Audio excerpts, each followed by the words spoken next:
ci ñu suivre à travers suñu chaîne YouTube Diobass Info TV Facebook Twitter ak ci www.diobasinfotv.com ñu ngi fi ci suñu émission le grand rendez-vous tey jii ñu ngi dalal kenn ci coalition bi nga xamante ne Aliou Tine moo ko jiitu di Mbaye Gaye Diaw donc nekk responsable politique réew mi fii ci Tassette Mbaye ñu ngi lay nuyu. waaw maaleykum salaam ñu ngi lay fay monsieur Gom di rafetlu sa teewaay di kontaan aussi ci invitation bi ci grand rendez-vous di nekk ci bu ma rafetlu ñun ñëpp ñoo koy suivre macha allah am nañ njariñ ci gox bi dans le Diobass et dans le Xabane un peu partout ñun ñoo koy suivre ndax solo suma amee. merci donc voilà mooy suñu invité tey muy Mbaye Gaye Diaw donc nekk responsable politique fii ci Tassette donc parti réew mi la bokk mais aussi bokk ci coalition ànd liggéey suñu gox bi nga xamante ni kii de Aliou Tine moom mooy tête de liste majoritaire bi donc moom la ñu fas yéene waxtaan tey comme ni ñu ko waxee émission purement politique Mbaye Gaye ñu xam la ci parti réew mi parti bi nga xamante ni Idrissa Seck moo ko jiite. Parti boobu ci li ñu wax au niveau national dañ leen a digal donc ngeen dem topp ci ki nga xamante ne moom mooy coalition Benno Bokk Yaakaar ci commune bi nga xamante ne moom la nekk mais yoon gis nañu loolu defoo leen ko lan moo waral loolu d'abord. waaw di la jërëjëfal rek Ousmane ci monsieur Ngom ci question bi am na solo waaw je me représente Mbaye Gaye Diaw coordonnateur Rewmi commune Tassette plus précisément waaw encore directeur de campagne du candidat monsieur Aliou Tine tête de liste de la grande coalition ànd liggéey suñu gox investi aussi sur la liste majoritaire waaw ni nga ko waxee noonu la demee peut-être suñuy kilifa ci kaw waxtaan nañu def le mburoog soow entre le président Idriss Seck et le président Macky Sall bu ñu sañoon nag ñoom noonu lay doxee un peu partout ci gox-goxaat yi ci communes yi mais nag tel n'est pas le cas ici à Tassette parce que li tax loolu gis nga wax naa ko kilifa yi nee naa leen commune dafa am ay réalité commune nag toujours ñi dëkk ci commune bi ñoom ñoo koy gën a maîtriser que ñi dëkkul ci commune bi looloo tax ñun ñu def choix bi ñu def seulement gars yi tenté nañu man ak le maire sortant toog nañu à plusieurs reprises mais nag suñuy négociation n'a pas abouti bon te aussi am na constat bu ma def révélé naa ko un peu partout ci kilifa yi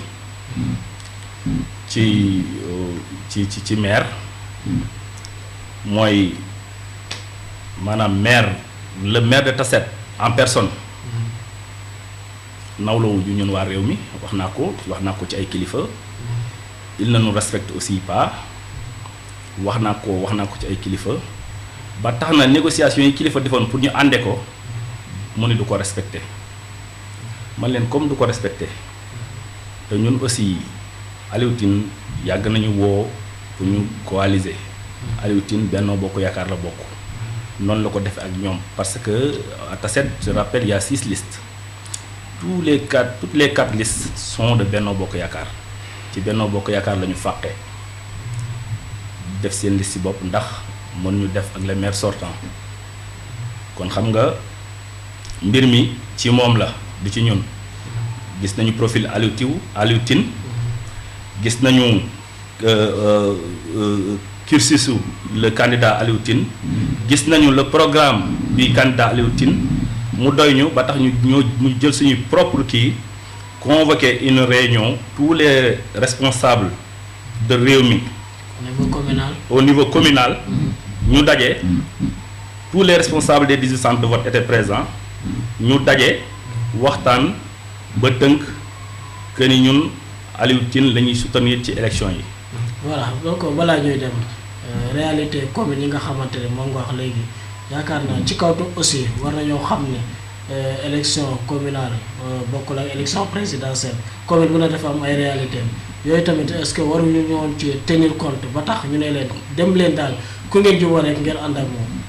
effectivement mujj nañ ci tenir compte parce que finalement noonu la ñu mujj def parce que dans le département je pense que 5 communes ñoo àndul ak les maires sortants 5 communes si je ne me trompe c'est la commune de Pout, la commune de Diène Sirakh, la commune de Diender, la commune de Thiénaba et la commune de Tasset, si je ne me trompe pas. Même dans la commune de Noto aussi, il y a un maire. D'accord. Dans la commune de Noto, wow, on m'a dit qu'il y a une division là-bas. Une partie avec le maire, une partie avec l'autre camp. Mais c'est principalement la commune de Tasset.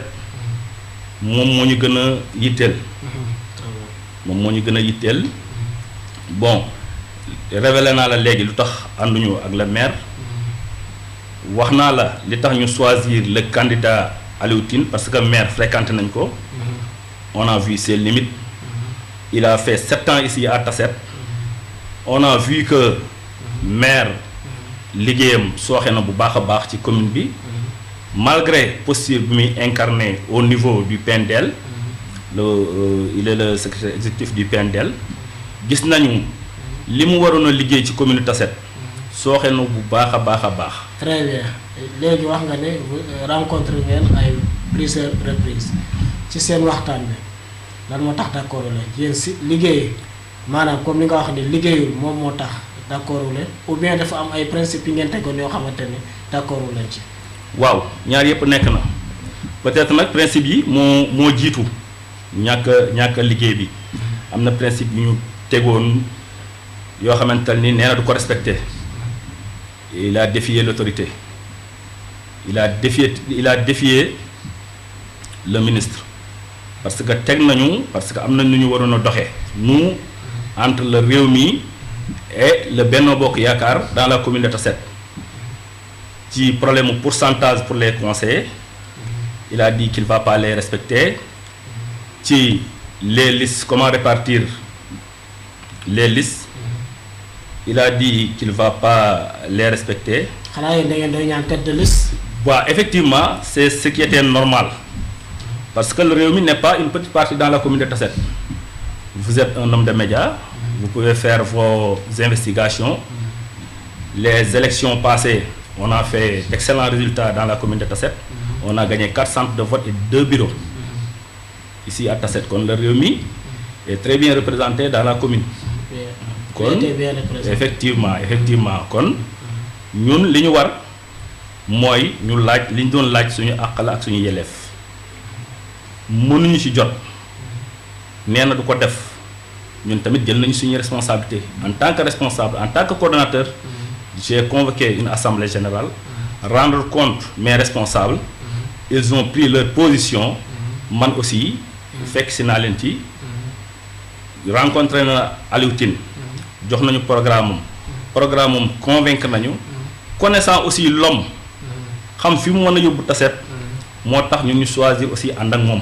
très bien xam naa dañ koy gos tuuti rek gis nañu aussi y a une division parce que am na ñenn ñoo xamante ne ci réew mi dem na ci beneen parti léegi bi ngeen di négocier ak maire ku mel ni Mbaye Tine bokkoon na ci négociation bi wala bokkul ci woon. non y a pas de division à Tasset peut-être à Noto mais à Tasset réew mi benn bopp la je suis le coordonnateur tous les responsables des centres de vote avec moi excepté le responsable de Sipan et le responsable je ne veux pas faire son promotion. Voilà. De Kër Birane. Effectivement. Kon ñaar ñooñu daal ñoo génn waaye ñu ci des bien. Tous les autres responsables sont à Rewmi.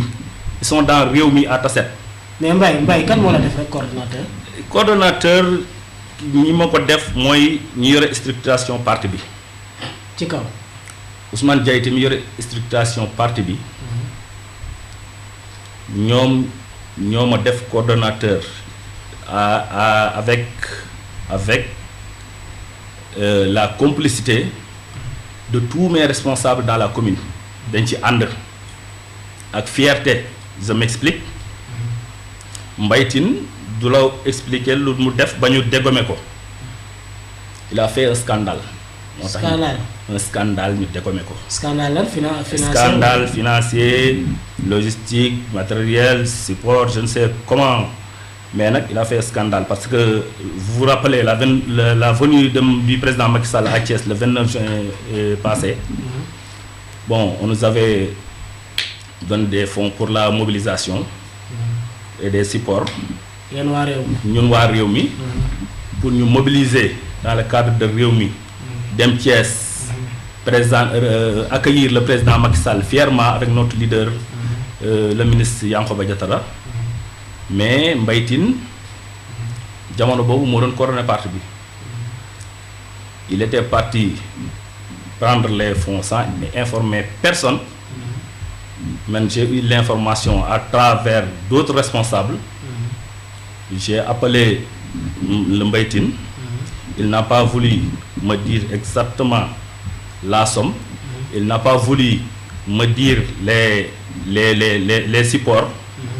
J'ai appelé les responsables de Rewmi. Je les ai informés. Nous avons suñu auto dem këram mu montrer un ñett catégorique ni duñu ko wax. mais responsable nek ci kaw wax nañ leen lii la ñuy jox Mbaye Tine. Effectivement responsable nek ci kaw bi mu passé wax nañ ni lii lañ jox Mbaye Tine mu defam ne ko. bu yéegee xaalis Mbaye Tine lañ ko war a jox wala. waruñu ko jox Mbaye Tine mais comme gars yi comme ça se passe un peu partout dans les partis politiques le coordonnateur en général moom la gars yi di traiter ci kaw. Mais on a un bureau en bas. Le coordonnateur, toujours, on a un bureau communal. Le parti a un bureau communal. On a un trésorier, un secrétaire général, un secrétaire administratif. Si on dem di jëli ay fonds wala ay support à chaque fois daf ci war a ànd ak kenn mais àndu ci kenn. mooy normal. daf ko def ci coobare boppam. ñun nag bon bi ñu gisee loolu bi affaire yi passé on a informé à qui de droit. Nous saisir Mbaye Tine, il n'a pas voulu apporter des éclaircissements. Nous avons une réunion pour clarification. J'ai fait le tour de la commune, les 18 centres de vote. On a signé une pétition, voilà la pétition. Tous les 18 responsables ont signé la pétition pour destituer Mbaye Tine, pour détournement des moyens du parti. Il a fait le coordinateur. Nous ci lañ mën nommé à l'unanimité excepté deux responsables ci lañ mën nommé le coordinateur. D'ailleurs maa ngi dégg ci interview ak moom nee na je suis pas le coordinateur du parti. Bon c'est dommage xam nga rek nit moom bu fekkee ne li naan ko sa gémmiñ di nàcc doo wax jàmm mais Mbaye Tine amatul benn information ci parti bi. Amatul benn réunion bu mu assister. Au niveau départemental. Au niveau départemental c'est une session il y a 15 jours de cela. La preuve mooy départemental fayul naat xoromam biñ ko fay yóbbu en 2014. L'honorable député Mamadou Diallo Faye yàlla na ko yàlla yërëm te seral ay xam. Nit ku baax nit ku yaatu nit ku mën a fédéré. Macha Allah moo xooloon ni rafet na mu waxtaan ceeg ñun pour mu yóbbu ko conseil départemental mu assister ba mu fa nekkeet gis nañu yam fa doon def di attaquer les ministres di attaquer les autorités comme yi muy def gars yi ñaawlu ko lool man j'ai eu des informations un peu partout mais ko Mbaye ñun considéré wuñ ko comme un kii ko normal quoi. J'aime pas di gën a développer ci moom di ko may promo ou quelque chose comme ça. Très bien donc voilà ñu ngi signé émission le grand rendez-vous. Le grand rendez-vous tey di dalal benn responsable politique fii ci commune Tassette di Mbaye Gaye Diaw donc aussi investir ko ci liste majoritaire bu ànd liggéey suñu bopp bi nga xamante ne monsieur Alioune Tine moo ko jiite sànq yaa ngi doon wax ci négociation avec le maire ñëw ci première partie bi lu tax déggowu leen mais ci deuxième partie bi yow nee nga liggéeyal man may dégg ngeen di naan maire liggéeyul mais pour ñu bari dañuy naan maire a changé le visage de Tassette. Peut-être ñiy wax ne maire a changé le visage de Tassette. La commune de Tassette ou bien le village de Tassette ou bien Tassette dans son entier, moi je ne comprends pas bien la question bu ñu waxee commune Tassette la ñuy wax. waaw commune Tassette moom quoi qu'on puisse dire ñu dëkkul ci commune bi sax xam nañ ni commune Tassette avancé wul d'un iota.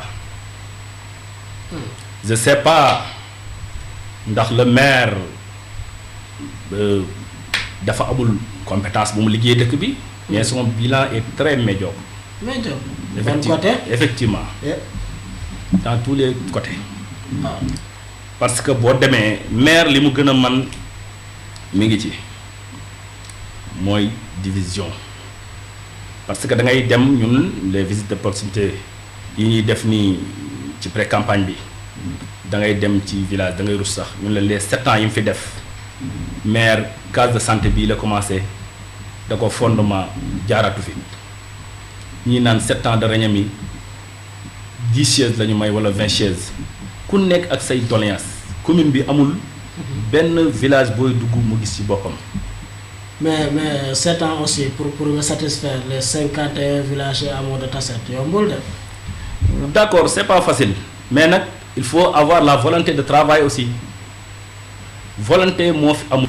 xaw ma incompétence laa ko mën a tuddee xaw ma manque de niveau xaw ma naka laa ko mën a tuddee mais en tout cas doxul.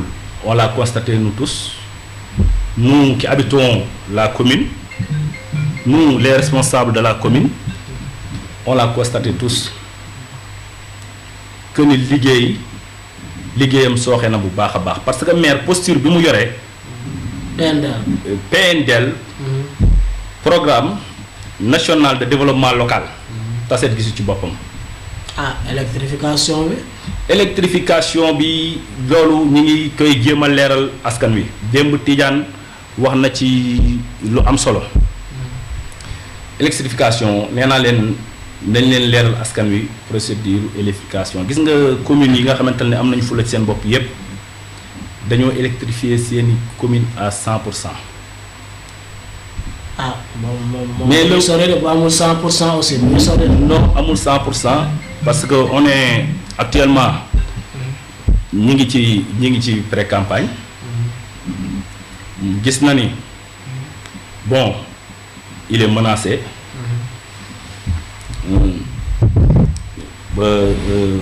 il est menacé moo tax muy profiter di dem ci yenn village di fa wàcce ay poteaux di dem ci yenn kii di fa samp ay poteaux pour leurrer askan wi mais askan wi ils ont tous compris boo demee ci ñoom liñ lay wax mooy ñun xam nañu procédure courant ni muy doxee du courant bi maire moo ko fi indi. mais moo ko lijjanti ba mu ñëw. lijjanti bi mu monsieur Ngom mooy li ma la wax gis nga les 7 ans bu fekkoon monsieur le maire dafa liggéey ni mu war a liggéeyee tous les 51 villages de Tassette et les hameaux seront électrifiés mais xam-xam bi des na. mais souvent aussi village yi nu ñuy bindoo ak amoo yu bëri te tax aussi day naqare électrifié parce que ñooy dégg sax keroog bu mu koy wax fële bu mu demee zone Mouslan donc mu ngi naan nga électrifié benn quartier nga électrifié Tassette moo gën a neex ki nga dem nga jël lu mat ay quelques amoo nga leen di électrifié parce que dañuy sori loolu tamit ay handicap lay doon ci électrification mbay. Seulement loolu sa gis la dama la koy nangul mais gis nga un maire compétent avec une équipe compétente loolu di jafe-jafe ci ñoom loolu du jafe-jafe ci ñoom électrifier sa commune fexe ñu am électrification loolu du jafe-jafe ci ku am xam-xam mais li ma la bëgg a firndeel mooy xam-xamam dafa des lu bare. ci gestion zone bi moom zone Bousnakh bi moom léegi moom kii ay Sessène Diack yooyu yëpp poto yaa ngi fay. non zone Bousnakh waaw d'accord fi mu nekk nii contexte bi moom waxuma la zone Bousnakh mais bu ko mën naa sax génn commune bi quoi parce que fi mu nekk nii contexte bi comme moom fi mu nekk nii xam na ne askan wi doyal nañ ci moom parce que monsieur Promesse lañ ko tuddee depuis bi mu accédé fii. La majeure partie ci li muy promettre askan wi defu ko ci 7 ans yi moo tax man du ma la mën a bañal sa gis-gis mais man ak yow mën nañu wuute gis-gis ci côté boobu waaw. Voilà souvent tamit population bi ñoo koy wax parce que yéen nee ngeen électrification du bilan bokkul ci bilan mais souvent boo demee ci population bi li ñu leen njëkk a wax mooy électrification courant ah kooku ku bokk indilee courant aussi mën naa jàpp ne wax dëgg fi yàlla courant bi kii na. bilan la bokk. d'accord bilan meeral pour te dire vrai ce que tout le monde peut constater mooy bilan bu médiocre la def dans la commune de Tassette un peu partout nag. Tassette dans tous les domaines aussi. mais bu ñëwee ci Tassette moom xaar kanam bi moom changé na. xaar kanamu Tassette gis nañ fi stade bu rafet gis nañ fi benn hôtel de ville bu rafet macha allah boo xamante ne mën ngaa traverser ay communes yu bari ci biir Sénégal te doo ko gis sax. waaw effectivement loolu moom dañ koy rafetlu. mu nekk tamit une fierté pour le village de Tassette. mais la commune de Tassette aussi yamul ci Tassette le village de Tassette rek c'est un peu partout te les réalisations aussi c'est bien beau mais il y a des réalisations prioritaires comme li nga wax ni ci wàllu courant wàllu ndox wàllu xëyum ndaw ñi wàllu dimbali jigéen ñi loolu mooy prioritaire man damay joxe exemple ci édifice yi nga ni moom def lu demee ne stade lu demee ne hôtel de ville bi c'est bien beau mais exemple bi ma ciy joxe mooy mi ngi mel ni yow ngay génn di dem boutique ba sa doom ni la papa damaa xiif muy espérer bu ñëw nga jëndaaleel ko bonbon nga ñëw jëndal koy dàll bien vrai que dàll kii la mais baax na mais du woon priorité moom papa soxla woon c'est ça noonu la demee bien vrai que édifice yi mu fi def nii c'est bien beau mais amoon na lu gën a nekk priorité. am na yeneen yu nekk priorité effectivement am na ay millions la effectivement santé bi ay milliards la ci def entre santé bi sooxe na éducation bi sooxe na. defaraat na poste de santé bi. tu as vu non santé bi boo xoolee programme bi ci suñu coalition def nga xamante ne santé bi jegewul sax kuy defaraat ci santé bi. parce que fii mu toll commune de Tassette fii mu toll ak posture bi Modou Thiaw yore secrétaire exécutif du PNDL sooxee na lu bare bis bu ñëwee ci programme Alioune Tine dinaa la ci développer lu xaw a yaatu. programme moom xam naa mën ñu ko développer fii yëpp peut-être nañ amaat beneen occasion ñu gën a wax ci programme bi peut-être xaaraat aussi sa candidat de présentation programme bi voilà donc xam naa ci loolu la ñuy dugg di fàttali suñu mbokk internet yi bu leen fàtte abonné suñu chaîne YouTube visiter suñu site de www.diobassfrtv.com ñuy Facebook Twitter voilà donc ñuy dalal tey ji le grand rendez-vous suñu 9e numéro kii di Mbaye Gaye Diaw di responsable politique fii ci commune de Tassette bokk ci coalition ànd liggéey suñu gox foofu la ñuy dem donc nay nga ne seen programme wala Alioune Tine lu mu leen présenté moom moo leen doy ñu wax la Alioune Tine moomu souvent gars yi dañuy naan am na ku nekk ci ginnaawam de. waaw loolu dinañ ci sawar a wax parce que loolu moom moo leen dese. campagne de diabolisation kooku dinañ ci sawar a wax moom moo leen dese.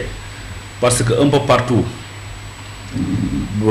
bu fekkee ni yow da ngay dem élection kii dafa war a indi programme am yow le maire sortant nga présenter sa bilan askan wi. mais ñoom présenté wuñu bilan. il attaque la personne de Alioune Tine di def campagne de diabolisation ci moom damay wax ci loolu parce que très souvent loolu ngay dégg Alioune Tine am na ku nekk ci ginnaawam moo koy jàppale Alioune Tine maire la bu gagné maire bi. da koy yóbbu mbës naax am na ay femmes yu ma keroog sax ni ma nee nañu yéen waa ji ngeen àndal day buddi comment dirais-je hôtel de ville bi yóbbu ko mbës naax. mais loolu tamit loolu est-ce que wax jooju tamit mën nañ ko kii. non wax jooju c'est pas fondé. hôtel de ville yóbbu ko mbës naax. gis voilà xam nga loolu. peut-être mën nañoo jàpp dina defar mbës naax comme defar te aussi. non normal la sax ñu defar mbës naax comme ñu defar yeneen village yi. gis nga suñu programme si tu le permets dinaa la ci listeel 10 points essentiels. si tu le permets dinaa la ci listeel 10 points essentiels yoo xamante ne ni tu comprendras que ni loolu ñuy waxu ku yàq la gis nga Alioune Tine c'est un fédérateur Alioune Tine mbus naax ñoru ko commune Tassette moo ko ñor dans son ensemble Alioune Tine commune Tassette moo ko ñor dans son ensemble du mbus naax moom moo ko ñor mais pour ñoom comme amuñu bilan bu ñu présenté askan wi man dama ne leen un maire sortant peut-être premier mandat askan wi ñoo koy wóolu mu présenter programme am ñu dénk ko ko mais son second mandat bilan moo ko war a fal.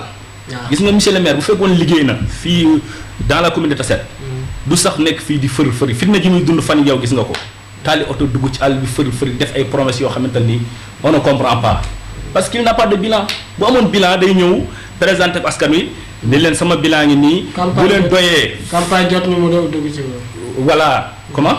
ma ne présenter bilan di xaar campagne. effectivement xaar campagne ubbi bu ko neexee sax mu yabal ay collaborateurs wala ay lieutenant ñu dem campagne moom du dem sax parce que bilan moo koy falaat mais il n'a pas de bilan moo tax këroo kër mi ngi fay dugg nitoo nit mi ngi lay woo di jabal ay oto ci dëkk di transporter ay militants ñëw di leen recevoir fii ci miir bi di am nu muy def ak ñoom.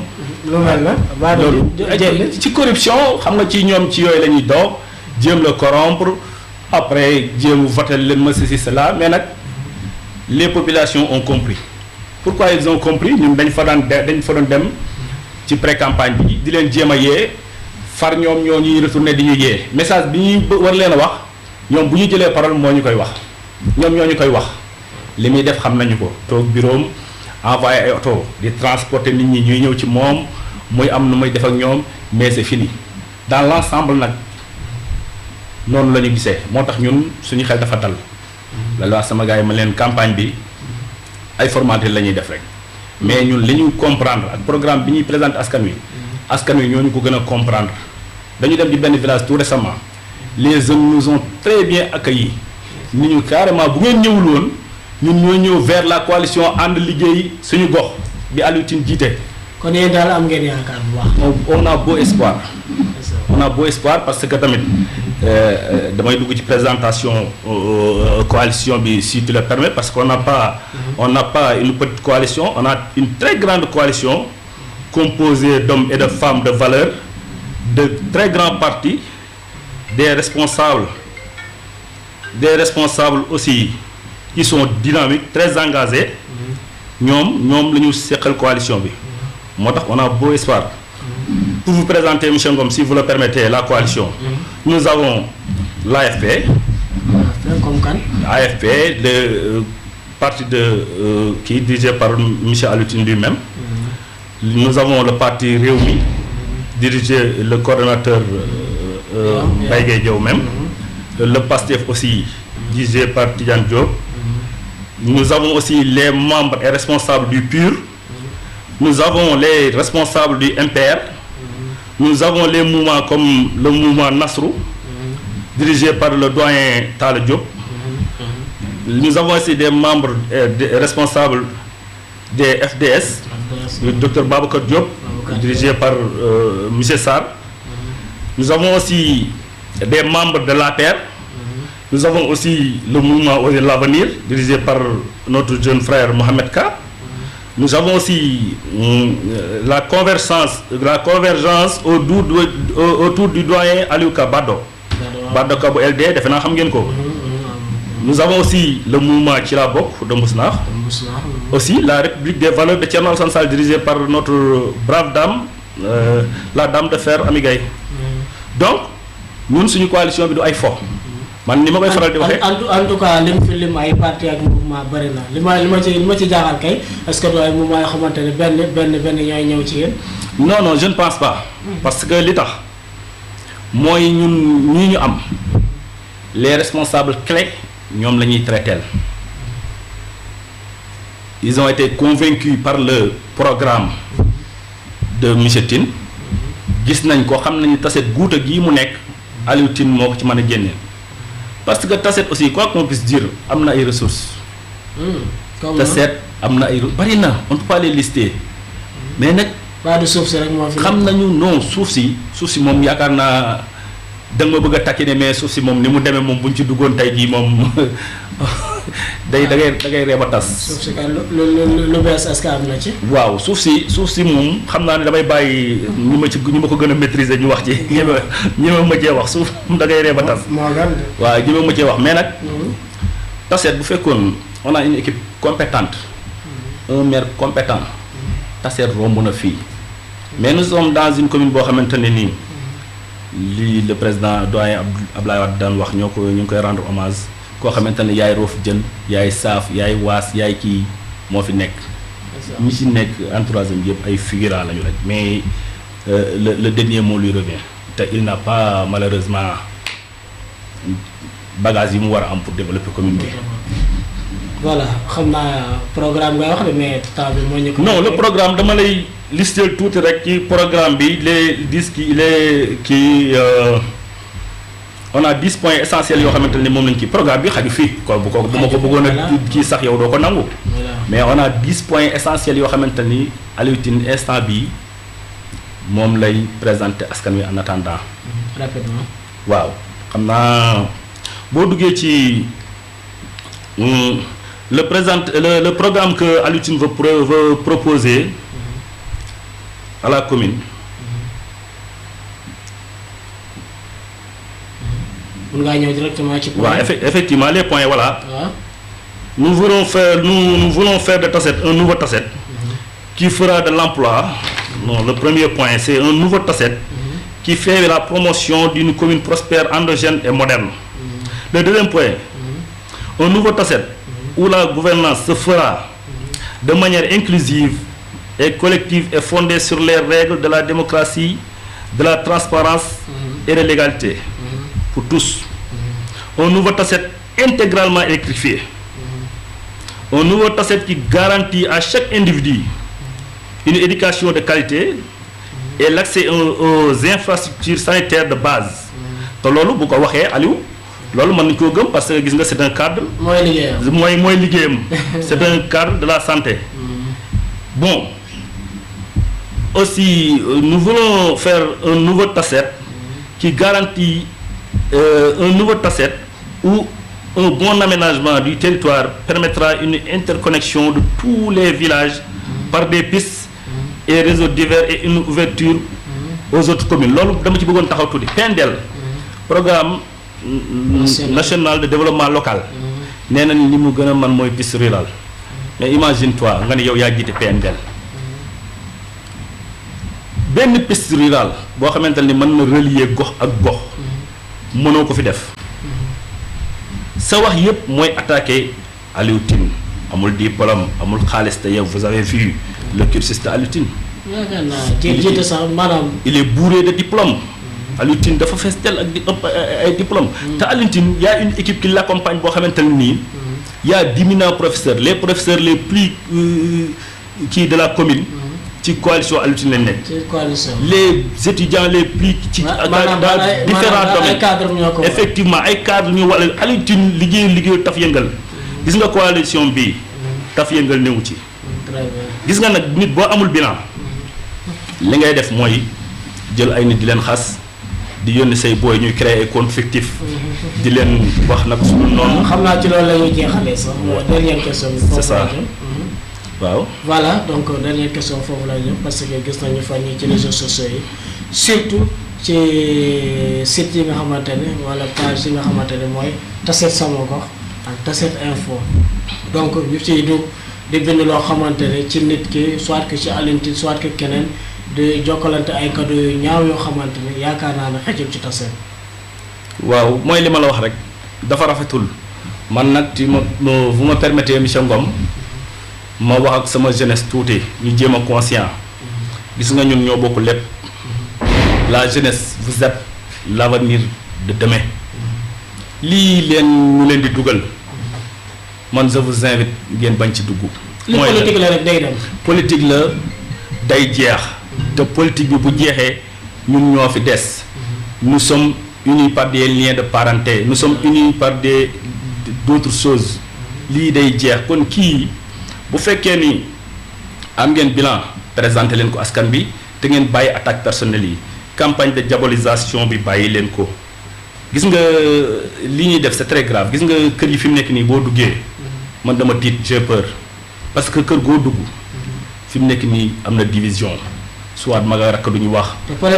te politique bi kese la te ci régime le maire sortant ci la fi ñëw depuis 2014. baay ak doom du ñu wax frère sœur ak sœur du ñu wax nga dem ci village yi un peu partout yëpp noonu la division chef de village ak. ni mu kii ah. loolu moom ñëpp a ko war a bañ. parce que lii moom fii moom 23 janvier bu passé rek jeex na. dañ ko ñaawlu ñun. parce que loolu man am na jeunes yu responsable nag yoo xamante ni comprendre nañ dugguñu si yooyu détail tey jii bu ma la waxoon compte fictif yi am na ñaar yu ñu ma ci jot a tracé bu ma la waxoon compte fictif yi tey ñi ko yoree. ñooñu tey jii bu ñu deewoon doo xëy ñoo lay saaga ci réseaux sociaux yi. ñoo lay wax yu ñaaw. ñooy attaqué données citoyens yoo xamante ni dañu mës a servir seen commune di leen wax lu ñaaw. compte fictif nag bu ñu demee ba nga xamante ni yow ki ko war a tere moo ko jiite moo njëkk am compte fictif ba booy découvrir ko mu daw dindi compte bi kon xam nga booy yi mu àndal bu ñu créé compte fictif di saaga nit ñi du la métti mais saaga nag. compte fictif moom bàyyi gars yi xanaa kay ñoo xamoon ne ils sont pas kii ci internet mais ñëpp xam nañ mën nañ ko découvrir. voilà dañ koy tracer facilement ñoom nag xamuñu ko da ngay gis ku yor téléphone am ñu localiser ko et tout ça ngay wax joo xamante ne ni tey jii dafa ñaaw man daal wax dëgg yàlla. aussi am na beneen bu ma bëgg a souligner mooy le transfert des électeurs gis nga dem Thiès bind fa ay nit déy leen kaar ñu ñëw fii tase di vote si dem Tivaouane même chose got gi tout récemment gis nga ci inscription yi récentes yi. mooy coow li ñu fi déggoon. got mooy coow li ngeen fi déggoon mais transférer ay électeurs yu war a voter noto nga indi leen taset parce que xam nga ni amoo bilan gis nga ku am bilan. xanaa électeurs yooyu dañuy voté fu ñu jëm suñu jëm. mais je ne pense pas parce que yow bu fekkee ni même fii ñuy jëm sax duñ fi voté parce que tamit du ñu nangu yow nga bàyyi sa commune ñëw commune jàmbur parce que je ne sais quoi lu mu leen dig wala lu mu leen jox tax ñu ñëw bindu fii ni dañuy voté fii loolu moom c'est ce qu'on va voir ah du ñu bàyyi carrément ñuy jóge ay Gotak ak Tivaouane ak Thiès n'importe où mu transporter leen ci ay car jox leen je ne sais quoi ñu ñëw fii nii dañ koy votel moom bu fekkee am na bilan. te li muy liggéey mi ngi ci moom mais na wax ak askanu Tassette. très bien na ko askanu Tassette votel bu mu transporter ay électeurs. c'est pas digne. donc voilà comme li ñuy wax rek lu duuf ci nag bi xëjul ci cin bi donc ñu ngi amoon tey le grand rendez-vous ak Mbaye Gaye Diaw di responsable réew mi fii ci commune Tassette bokk si ñu investir ko ci liste majoritaire bu ànd liggéey suñu wax moo xamante ni Aliou Tine moo koy jiitu Aliou Tine yaakaar naa kenn du ko présenté commune de Tassette. bàyyi léegi dañu lay bàyyi rek nga def le dernier mot dans quelques secondes. waaw le dernier mot xanaa di la remercier. di souhaiter mes meilleurs vœux à toute la population tassettoise et tassettoise. di ñaan 2022 bi ñuy dugg mu nekk atum jàmm. nekk atum naataange. nekk aussi atum développement ba faw ci commune Tassette. yow it di rafetlu sa liggéey Ousmane. merci beaucoup gis nañu wax dëgg yàlla ñu ngi suivre un peu partout say kii. merci beaucoup ci Diobass Info. ngay def liggéey bu am solo di participer bu baax. ci développement jeunes yi femmes yi ak li yóbbu gox yi. ñu ngi koy rafetlu. c'est pas un travail facile mais di la gën a encourager rek. te di la ñaanal aussi yàlla dëgëral la. nga dem ba am sa organe de presse bopp. boo xamante ni wax dëgg yàlla ñëpp a ciy xaj. merci beaucoup di la wax ni kontaan naa. voilà bokk ci coalition ànd liggéeyal sama gox donc ñu ngi leen di souhaiter aussi bonne chance donc le soir du 23 janvier bi ñu dégmal te am na yaakaar yéen a ngi préparé aussi campagne bi Diobass Info mu leen di souhaiter bonne chance te aussi vraiment di ñaanal ñëpp jàmm li mu nekkoon suñu 8e numéro le 9e numéro le grand rendez-vous ñu tutoon ba dalal ki di responsable bu mag boo xamante ni ñëpp xam nañ ko ci Tassette muy Mbaye Gaye Diaw di responsable coordinateur sax moom la wax réew mi fii ci commune de Tassette bokk ci coalition ànd liggéeyal sama gox donc ñu leen jox daje ba beneen numéro ak beneen invité ci le grand rendez-vous.